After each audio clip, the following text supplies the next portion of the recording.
ইনশাআল্লাহ প্রতি বছর যাই।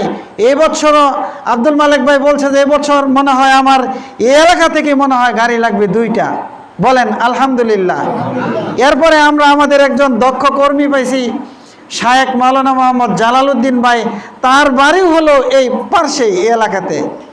এখন এই আব্দুল মালিক ভাইয়ের হাত আরও শক্তিশালী হলো। বলেন কথা ঠিক না বেঠিক?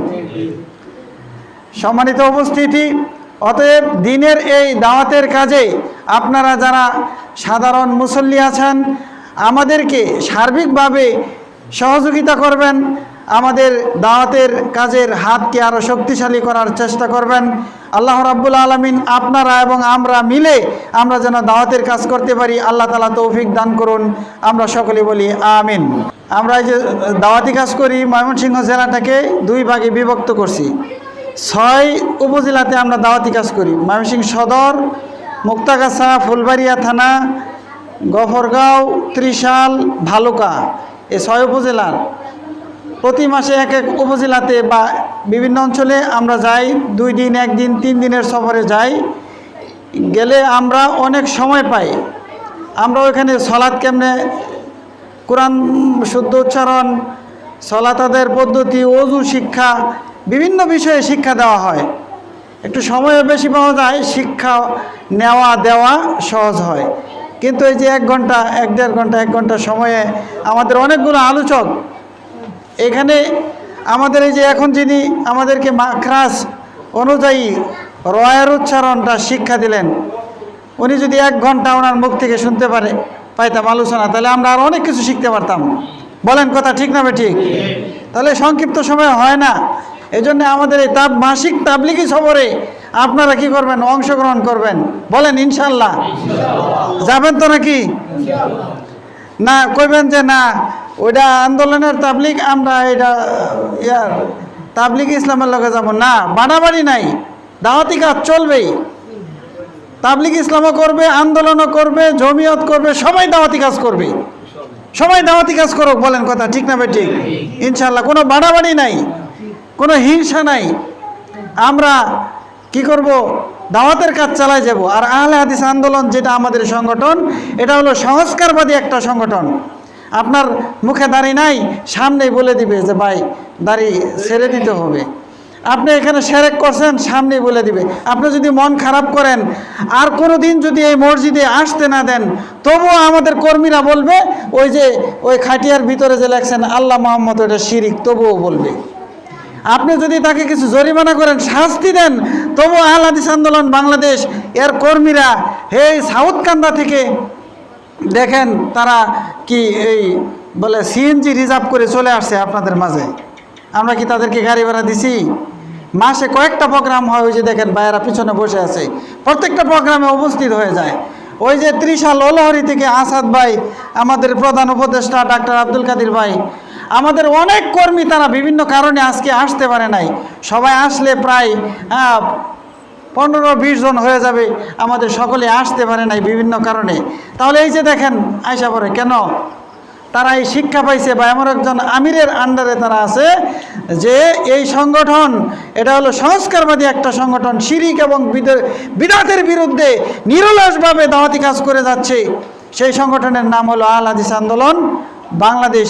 আমাদেরকে যদি জানতে চান, আমাদেরকে যদি বুঝতে চান, তাহলে আমাদের রাজশাহী তাবলিগ ইজতেমায় আপনাকে যেতে হবে।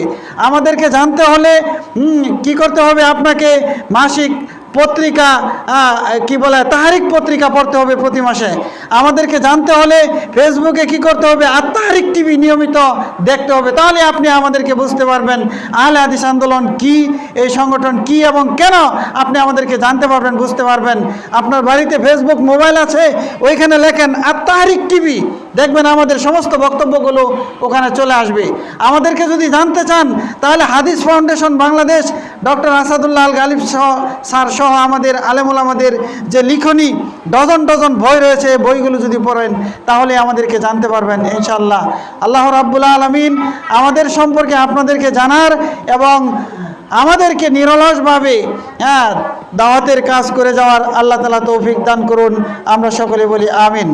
এখন আমাদের মাঝে সমাপনী বক্তব্য দিবেন আজকের আমাদের এই অনুষ্ঠানের যিনি সভাপতি শায়েখ মাওলানা মোহাম্মদ ফজলুল হক, সহসভাপতি আল হাদিস আন্দোলন বাংলাদেশ, ময়মনসিংহ দক্ষিণ।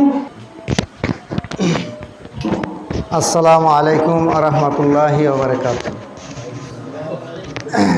সমস্ত প্রশংসা মহান রব্বুল আলমিনের জন্য, যার অশেষ মেহেরবানিতে আমরা আল হাদিস আন্দোলন বাংলাদেশ ময়মনসিংহ দক্ষিণ সাংগঠনিক জেলার উদ্যোগে সংক্ষিপ্ত তালিমি বৈঠকে উপস্থিত হইতে পেরেছি। সেই মহান রব্বুল আলমিনের দরগায় জানাই লাখো কোটি শুকরিয়া, সবাই বলে আলহামদুলিল্লাহ। আমি আপনাদেরকে আর বিরক্ত করতে চাচ্ছি না, যেহেতু আমাদের অনেক আলোচক আলোচনা করেছে, নামাজের সময়ও গনিয়ে আসছে। আমরা এখন আজান হবে, তারপরে আমরা জামাতের সাথে সালাত আদায় করব। এটাই আমাদের দাওয়াত রইল যে আল হাদিস আন্দোলনের প্রোগ্রাম বা দাওয়াতি কাজে আমাদের যে প্রচারণাগুলি আছে সেগুলি আপনারা নিজেরা যারা শিক্ষিত আছেন পড়বেন, পরে আমাদের দাওয়াতি কাজের সাথে অংশগ্রহণ করবেন। আর আমরা যেহেতু এই আল হাদিস আন্দোলন যে একটা শিরিক বিদাত মুক্ত, শিরিক যেখানে আছে সেখানেই প্রতিবাদ মুখর হয়েছে আন্দোলন। বেদাত যেখানে আছে বেদাতকে উৎখাত করার জন্য সংগ্রাম চলছে। এজন্য আমাদের যে কয়েকটি স্লোগান আছে, এই স্লোগান শুনে অন্য অন্য নেতারা যেরকম এই লা ইলাহা ইল্লাল্লাহ এই স্লোগান শুনে আবু জাহেল উতবা সাহেবের তারা যেরকম রাসূলকে মারতেছিল, আমাদের স্লোগান যখন শুনে যে সকল বিধান বাতিল করো, ওহির বিধান কায়েম করো, এই স্লোগান এমনভাবে কাজ করেছে, বুলেটের মতন কাজ করেছে যে সকল বিধান বাতিল করো। বাংলাদেশে যত বিধান আছে সব বিধান বাতিল, কোনো বিধান চলবে না আল্লাহর জমিনের উপরে। কোন বিধান চলবে? ওহির বিধান। ওহি কি? আল্লাহ রাব্বুল আলামিন মহানবী সাল্লাল্লাহু আলাইহি সাল্লামের কাছে যা অবতীর্ণ করেছেন সেটাই ওহি। এই ওহির মাধ্যমে যে বিধান দিয়ে গেছেন, অর্থাৎ রাসূল আমাদের যে বিধান দিয়েছেন সেই বিধান মোতাবেক চলবে, আর অন্য কারো বিধান চলবে না। তাহলে এইখানে এক কথাই বুঝেন যে একটা কথার ভিতরে কতটুকু আসছে, সকল বিধান বাতিল করো, ওই বিধান কায়েম করো। মুক্তির একই পথ দাওয়াত ও জিহাদ। যা হোক, আল্লাহ রাব্বুল আলামিন আমাদের এই আহলে হাদিস আন্দোলন এর দাওয়াত আমরা সঠিকভাবে যেন দিতে পারি, সেই তৌফিক যেন আল্লাহ রাব্বুল আলামিন আমাদের দান করেন। আমি এই পর্যন্ত আজকে এই আলোচনার বৈঠকের সমাপ্ত ঘোষণা করেছি। সবাই দোয়া করি, সুবহানাকা আল্লাহুম্মা ওয়া বিহামদিকা আশহাদু আল্লা ইলাহা ইল্লা আনতা আস্তাগফিরুকা ওয়া আতুবু ইলাইক।